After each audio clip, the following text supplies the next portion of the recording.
বাজে 1:40। একজন ফোন করলো যে আসবে। কে আসবে? তার আগে আসার কথা ছিল, বাট তার মনে হলো যে 6 তারিখটাই ফেমাস তার কাছে, তো সেই 6 তারিখেই আসবে।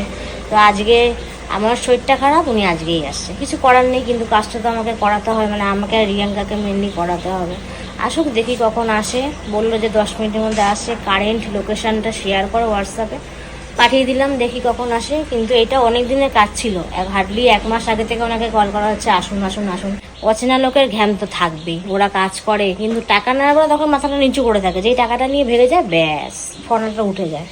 যাই হোক, দেখি কখন আসে, তাদের রুলস অনুযায়ী তারা আসবে। অন্য একটা টাইম দিয়েছিল, এখন আসছে একটা অন্য টাইমে। কিছু বলার নেই গাইস, কি বলবো, তাদের মানে এই কাজ তো আমরা জানি না, জানলে তো তাদেরকে ডাকতাম না। দেখি কখন আসে। এবার দাদারা আসবে, হয়তো একজন বা দুজন, কিছু কাজ আছে, সেই কাজগুলোই করাবো। আমি আবার স্নানে শরীরটা তো খারাপ, যদি স্নান করে একটু এসির মধ্যে বসবো, সে কপাল আমার আর হলো না। ওদিকেও স্নানের জল ভরছে, আর এখনই নাকি ওরা আসবে। দেখি।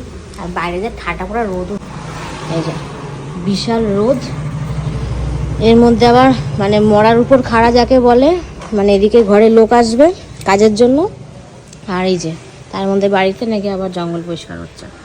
মানে হুড়ের মধ্যে কুট যাকে বলে, সেই পজিশন দাঁড়িয়েছে।